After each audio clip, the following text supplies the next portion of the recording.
Que a paz e a luz de nosso Senhor Jesus Cristo esteja na nossa mente e nos nossos corações, porque hoje nós vamos falar a respeito de um tema que fala o coração de cada um de nós, a família.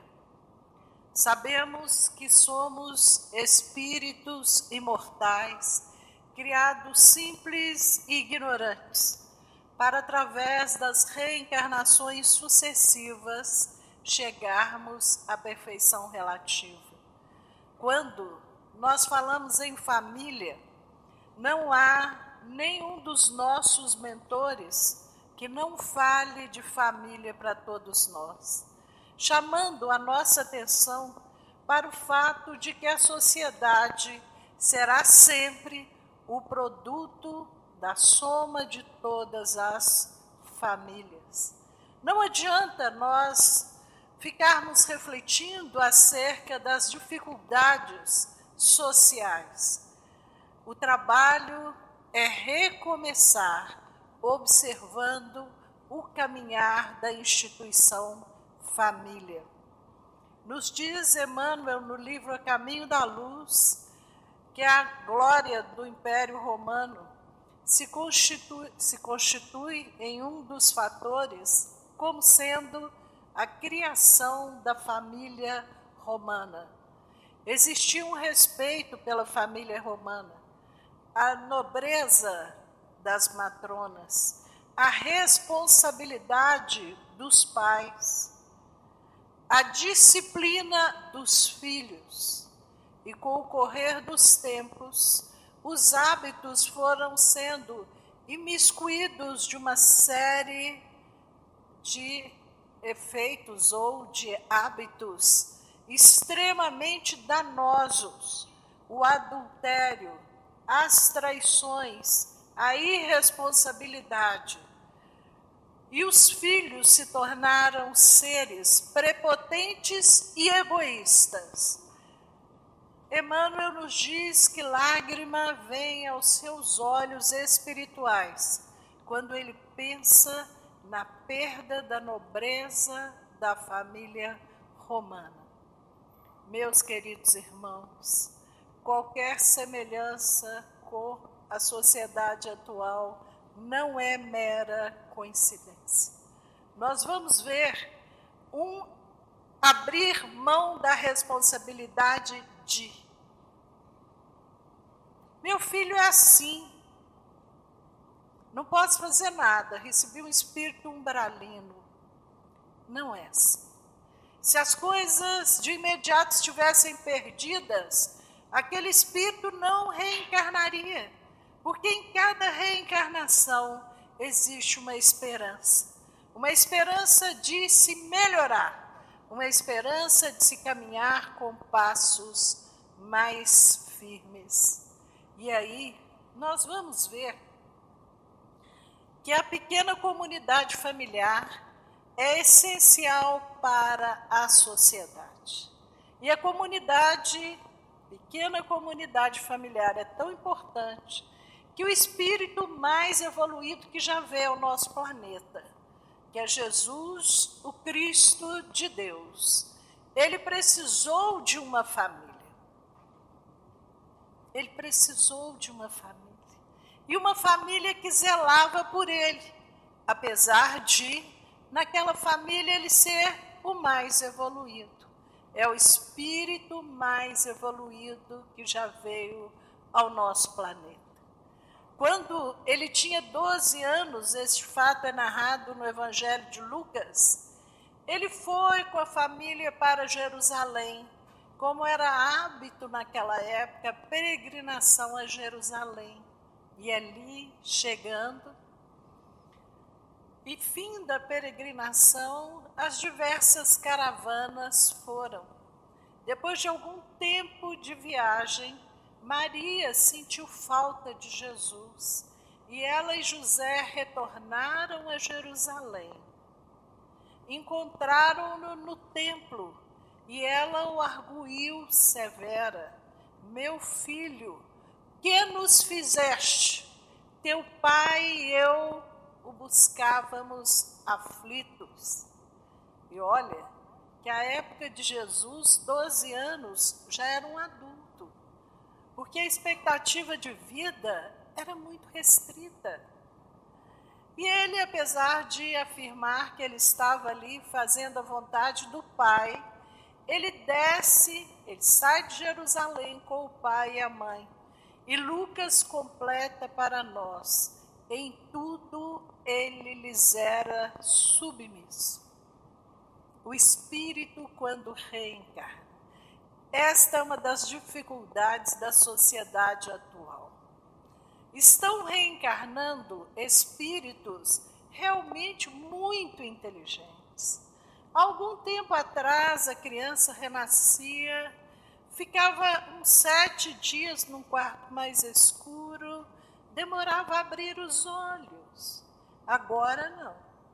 A criança renasce e olha ao redor. Deve pensar, onde é que eu estou caindo? Né? Quem está me acolhendo? As crianças são muito mais lúcidas e mais interessantes. Nós chegamos perto das crianças, muitas vezes, e acreditamos que elas sejam autodidatas.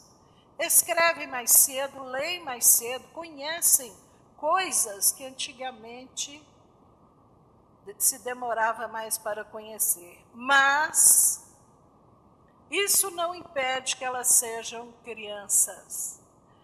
Há uma terapeuta familiar em São Paulo que ela diz que o grande mal da sociedade atual é se encantar tanto com as crianças que acham que elas sabem dominar toda a casa. E ela cita vários exemplos de vários pais que dizem: meu filho é tão inteligente, quem manda lá em casa é ele. Ele tem 3 anos, ele decide todas as coisas da casa. Completamente equivocado. Se ele reencarnou e se está passando pela infância, é necessário educá-lo. Há um livro chamado Quem Ama Educa, cheio de verdades. O espírito renasce, o espírito humano renasce com uma infância longa, porque a infância é o momento em que nós mais aprendemos.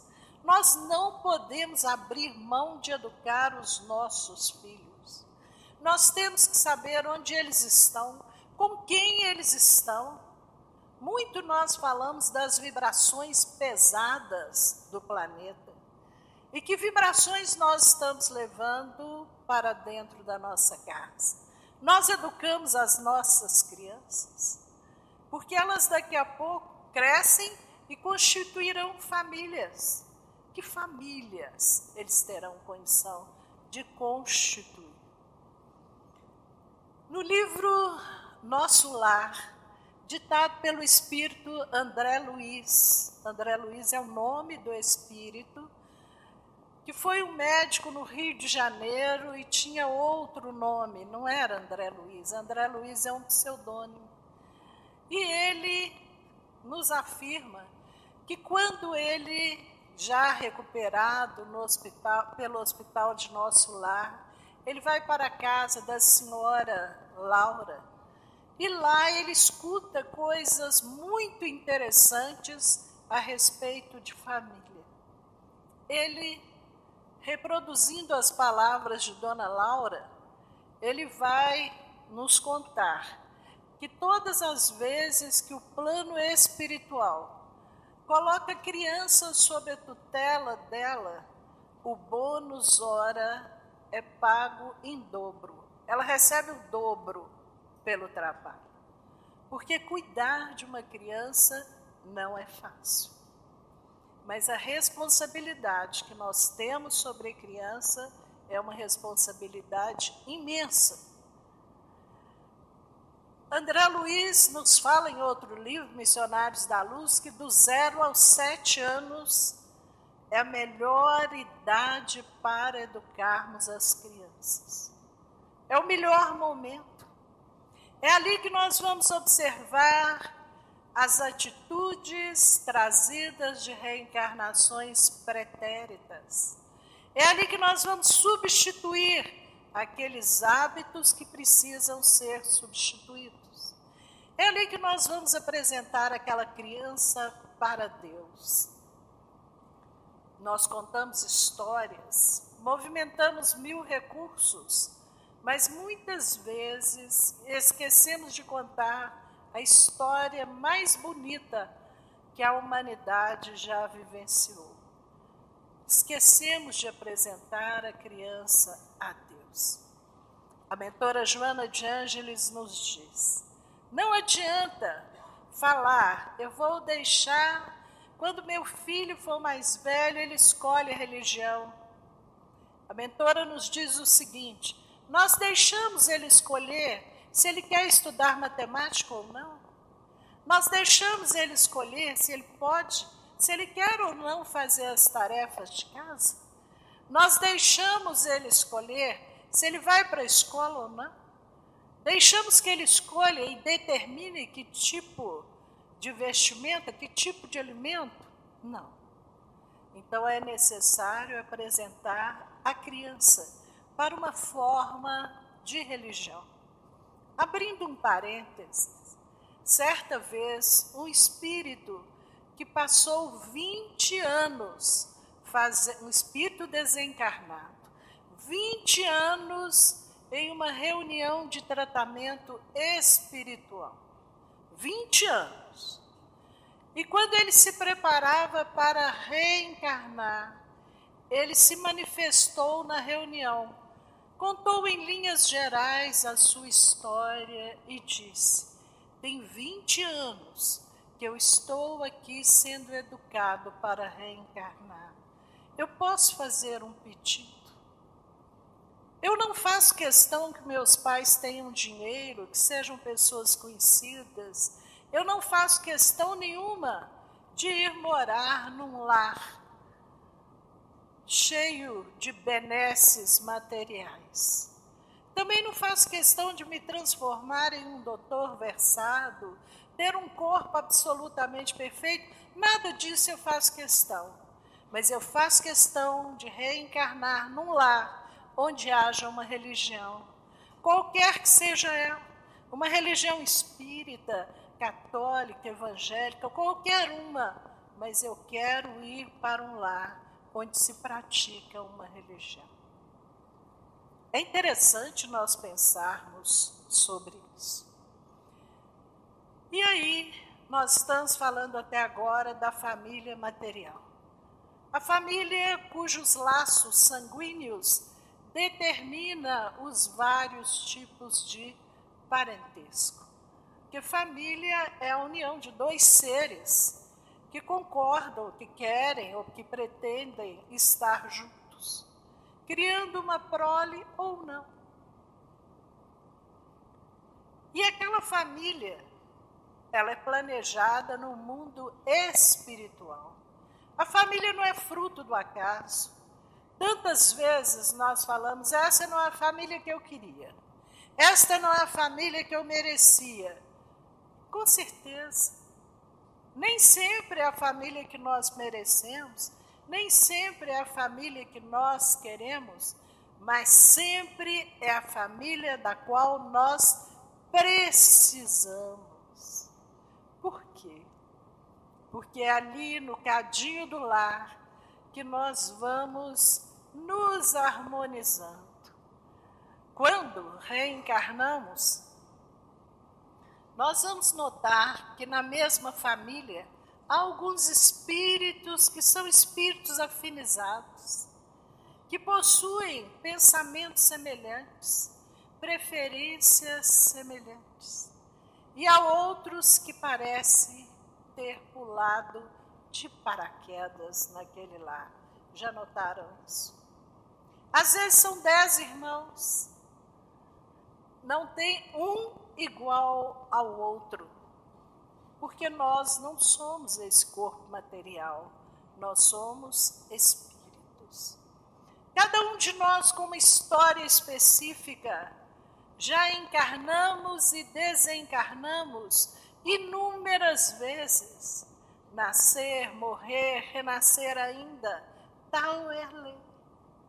Quantas vezes nós reencarnamos? Não sabemos. André Luiz nos fala que há pelo menos 40 mil anos nós estamos morejando nos laços iniciais da razão. É muito tempo. Então todos nós somos espíritos já antigos. Cada um de nós teve uma vivência única. Reencarnamos em vários países.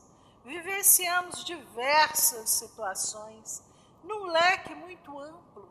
Podemos ter ido da riqueza extraordinária à necessidade profunda, e em cada um dos extremos aprendemos coisas importantes para a nossa caminhada. Já tivemos a oportunidade de sermos doutores e tivemos a dificuldade de não aprender a ler. A nossa caminhada, ela vai apresentar tantas situações quanto as que nós precisarmos para evoluir. E aí, o que seria a família espiritual? A família espiritual é aquela composição que contém encarnados e desencarnados. É muito mais ampla do que a família no campo físico. E ela se liga por afinidade de pensamentos, afinidade de ações. A família espiritual, ela não precisa estar reencarnada naquele momento. Uma parte pode estar reencarnada e a outra desencarnada. O que vai persistir após o desencarne são as afinidades. Quantas e quantas vezes nós temos uma afinidade tão grande com alguém da nossa família que já desencarnou, que só de pensarmos naquela pessoa querida, os ensinamentos afloram na nossa mente. É ou não é? O jeito, a maneira de falar, às vezes até o modo de vestir, tal é a afinidade. Não quer dizer que nós todos vamos estar desencarnados no mesmo tempo, nem reencarnados no mesmo tempo.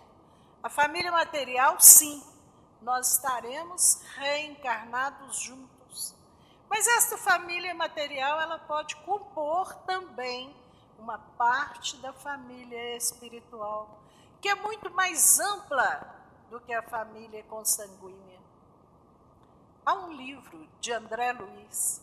Quando nós vamos falar em família, o grande espírito de André Luiz, ele cita para nós vários exemplos em várias obras. No mundo maior, ele nos fala de uma jovem cuja existência carnal foi extremamente difícil. Ela começa a trabalhar aos 8 anos para auxiliar a mãe. Quando a mãe desencarna, ela toma conta da irmãzinha menor. A irmãzinha logo se casa e ela ainda não pode viver a sua vida, porque o marido da irmã era alguém que se embriagava, um ser de gênio extremamente difícil. Então ela permanece auxiliando a irmã e os 4 filhos. E aí, mais tarde, ela conhece um rapaz de nome Gustavo e ela se apaixona perdidamente por esse rapaz. Ela o auxilia porque ele também era muito pobre.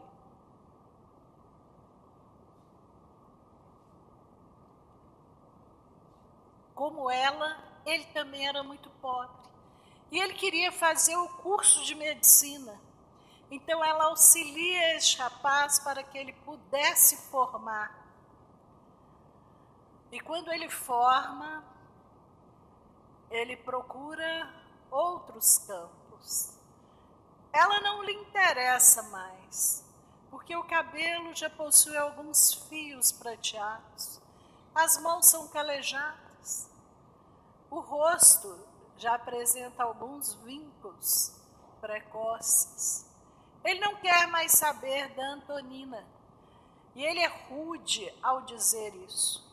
Ele afirma para ela que é necessário buscar um matrimônio com uma grande herdeira para que ele possa instalar uma clínica de sucesso.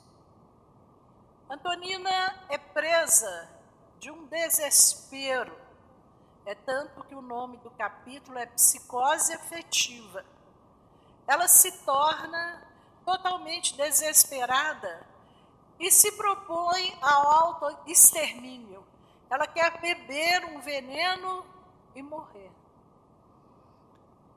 À noite ela se prepara para deitar, mas a mãe, que estava no plano espiritual, se aproxima dela e, junto com o mentor, sussurra, não aos ouvidos do corpo físico, mas à mente.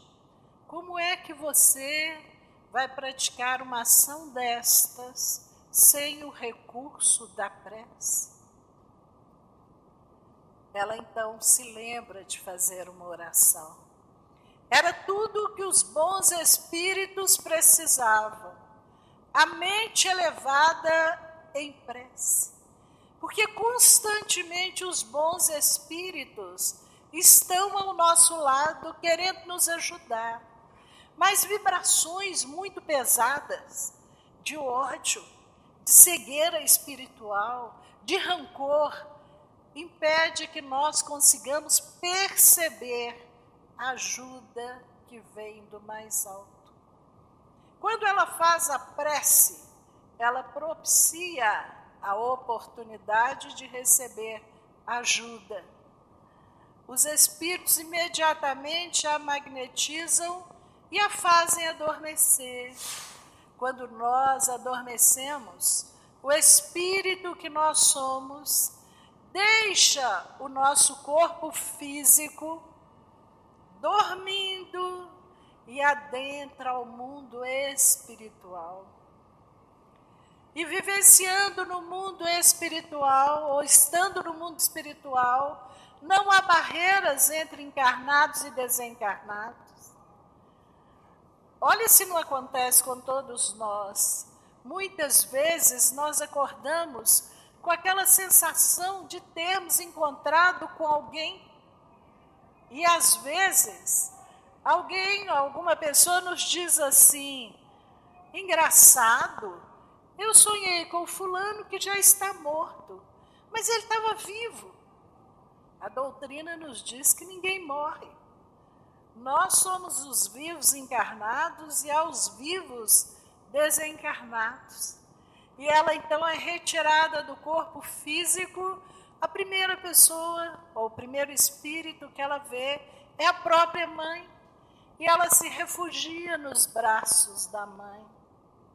E a mãe conversa com ela, educando como toda mãe deve educar, sem dar asas às paixões desvairadas.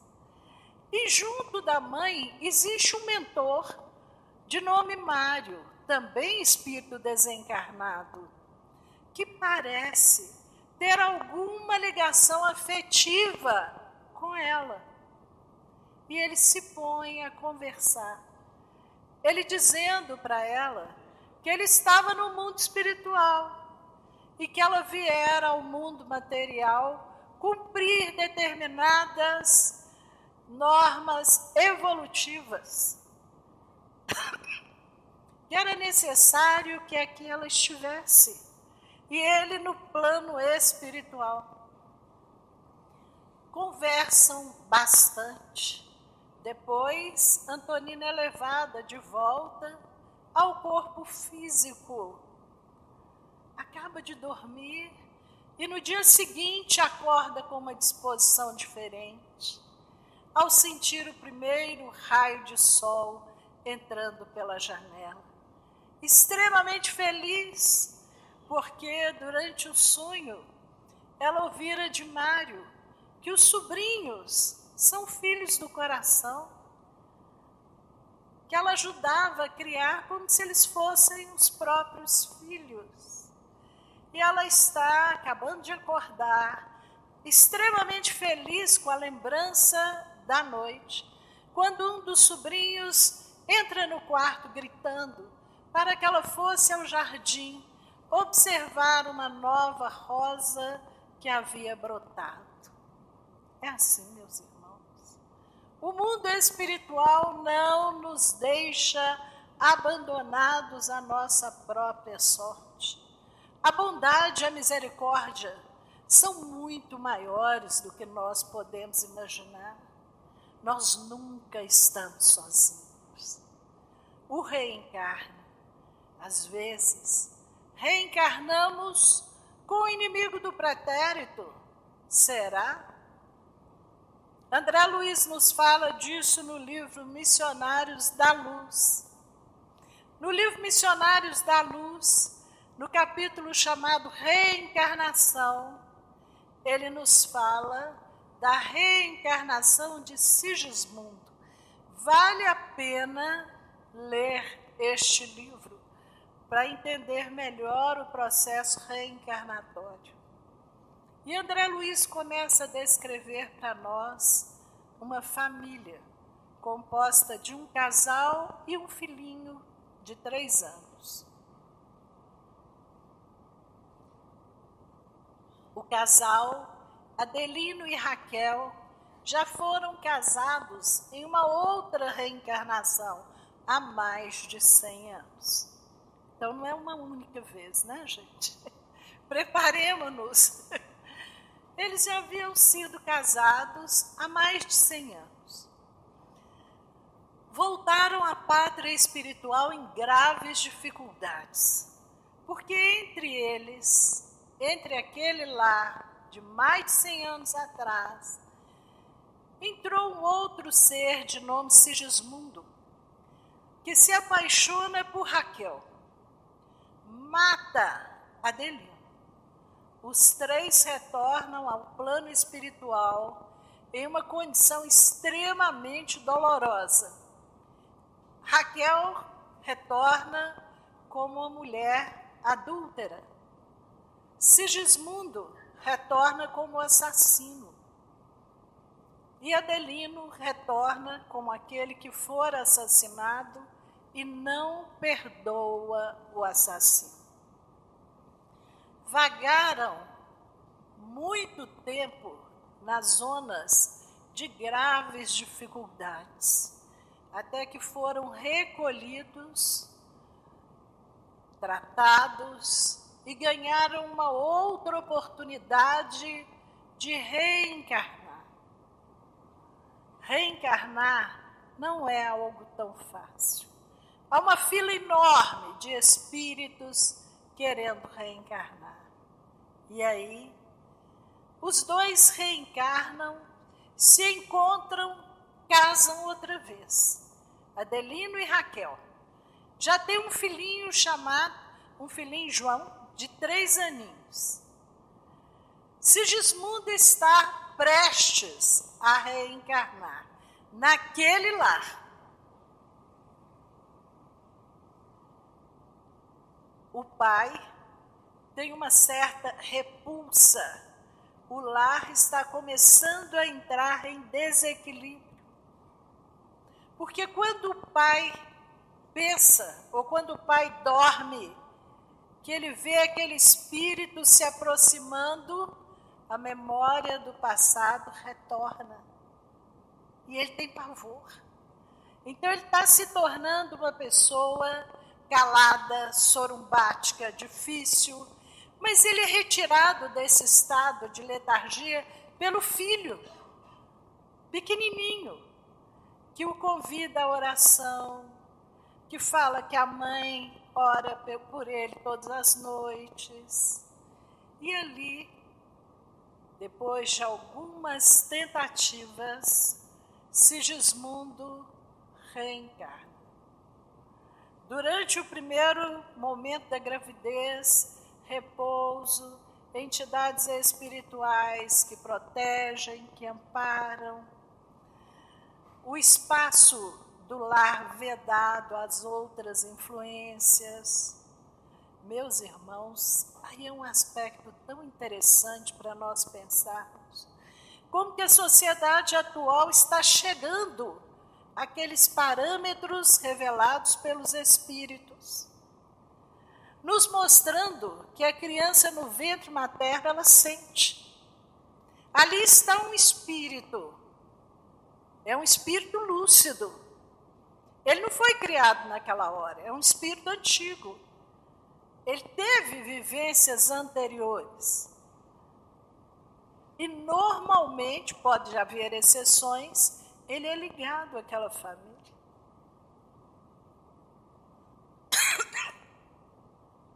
A sociedade atual. Há uma professora da Faculdade de Direito, professora doutora Silma, que escreveu uma tese de doutorado chamada A Responsabilidade Civil da Mulher Grávida. Olha, a responsabilidade civil da mulher grávida, dizendo da necessidade da mulher grávida se resguardar, tomar cuidado com o lugar que ela frequenta, porque ali ela tem um espírito, ela traz junto de si, ou ligado a ela, um espírito que está num processo reencarnatório. E no processo reencarnatório, via de regra, mas há grandes exceções, o espírito está semiconsciente. E a professora Silma fala da necessidade de não se frequentar determinados lugares. É interessante nós pensarmos como que a humanidade está evoluindo, mas nós muitas vezes ainda temos má vontade, falamos, não está, não está sim. Mostrando como que ela deve se cuidar, se preservar, ouvir músicas tranquilas e não pancadão, não frequentar lugares onde haja excesso de bebida, excesso de conversas desarmonizadas. Não é interessante? Então, Sigismundo vai reencarnar neste lar. E continua a explicação dos espíritos, até 7 anos, depois até os 14. Ele vai reencarnar com uma dificuldade na área cardíaca. É o lugar onde ele exterminou aquele que agora vai recebê-lo por filho.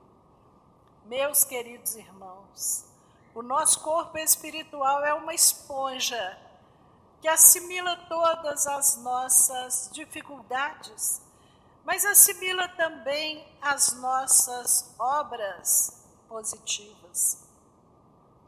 E ali, naquele momento, ele chega àquele lar. Com certeza, vai haver dificuldades que a psicologia materialista não consegue explicar. A antipatia entre pais e filhos, a repulsa. Isso acontece? Acontece. Aquele que tem uma tendência mais parecida comigo, ou aquele que não tem? Aquele que não suporta. Vamos ver no campo, aquela artista americana que era considerada das mulheres mais belas do mundo, Brooke Shields, mais lindas, rosto absolutamente perfeito. Quando ela teve uma bebê casada com um jogador maravilhoso de beisebol, ela teve uma filha, ela entrou num processo de depressão profunda, absolutamente profunda. Ela abandonou o campo externo totalmente. E mais tarde, ela sendo entrevistada num programa americano, apresentadora falou com ela assim: tendo uma filha tão linda, com um corpo perfeito, o que te levou a essa angústia, a essa tristeza? Você se importaria de dizer para nós? Ela falou: não, porque isso pode ajudar outras pessoas. Todo mundo dizia que ela era linda, mas todas as vezes que eu olhava para ela, eu enxergava uma anciã de aspecto horroroso, deprimente, que apontava para mim, me acusando de alguma coisa que eu não sei o que é.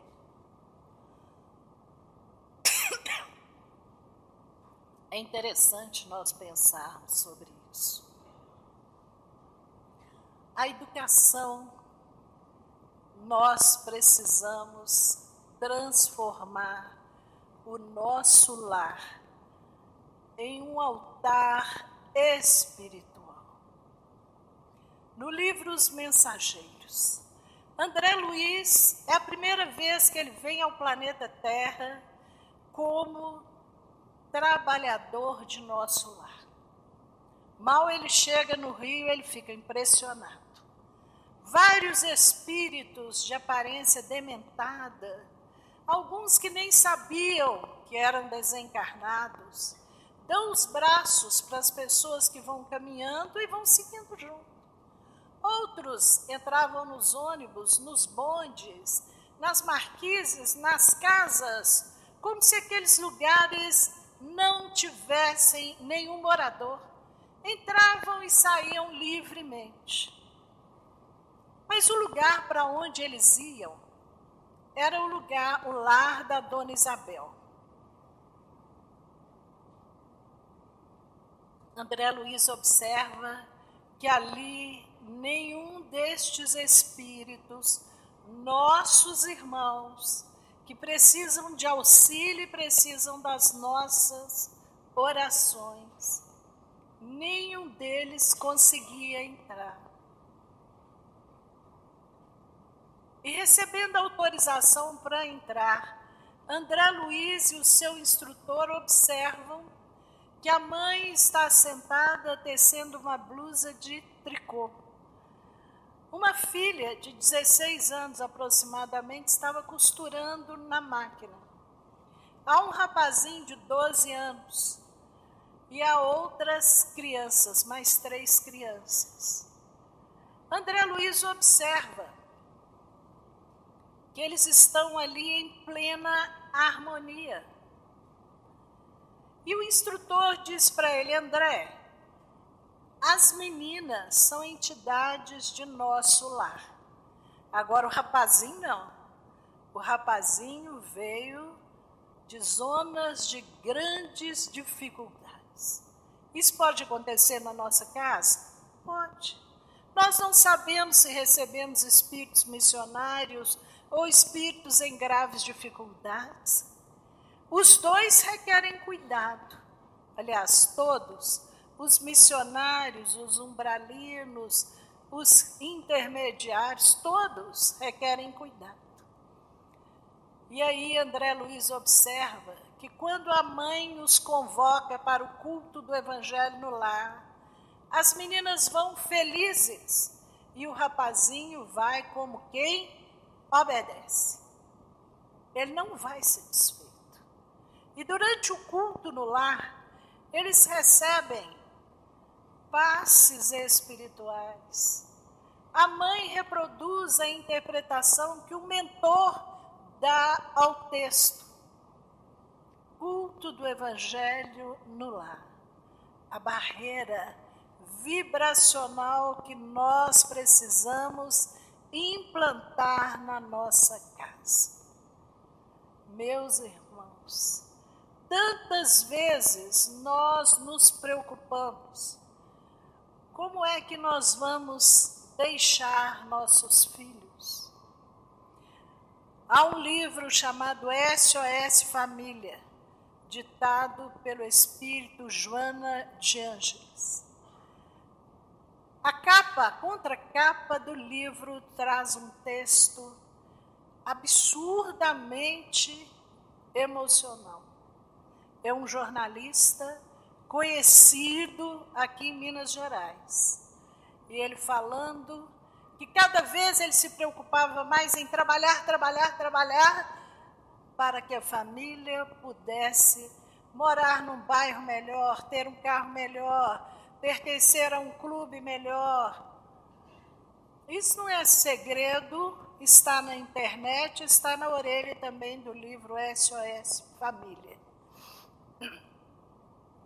E ele fala que tanto ele ficava ausente de casa, sem aquele contato que os nossos filhos precisam ter conosco, que o filho desencarna aos 14 anos, vítima de overdose. E a filha, antes dos 15, foge de casa e ele nunca mais teve notícia dela. Então ele escreve este texto e diz que se ele pudesse voltar atrás, que as preocupações seriam outras. Ensinar os nossos filhos a orar. Há momentos na vida em que as coisas materiais não nos têm serventia nenhuma. Nós estamos na terra, então nós precisamos dos bens materiais. Precisamos. O que nós não precisamos é do excesso. E aí, há momentos em que nada material nos serve. Certa vez, um rapazinho para quem o pai era um herói. É o pai herói. O pai teve uma enfermidade que o levou ao desencarne em 48 horas. Esse rapazinho ficou sem chão. Ele, à beira do caixão, ele estava absolutamente desesperado. E convidado à oração, vamos orar. O que é isso? Já fazendo engenharia. Vamos orar. Não sei o que é. Rezar, também não sei. Um Pai Nosso, não sei. Uma Ave Maria, não sei. Lá em casa ninguém nunca nos ensinou a rezar nada. Nada. Eu não sei, Pai Nosso, Ave Maria, eu não tenho a menor ideia dessas coisas. Ele é retirado dali e é oferecido para ele a oportunidade da prece. Assenta aqui quietinho, vamos fazer uma oração. E a oração foi feita. Aquele soluço desesperado foi cedendo lugar, até um soluçar mais calmo.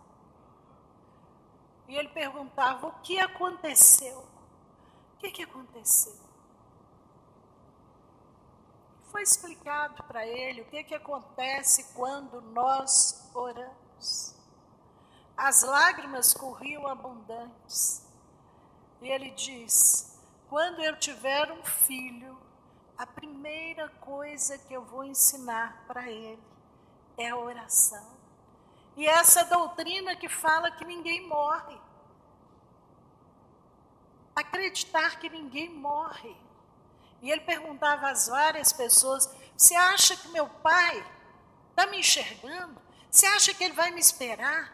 Você acha que um dia ele volta aqui para ver meus filhos? Olha a consolação, meus irmãos.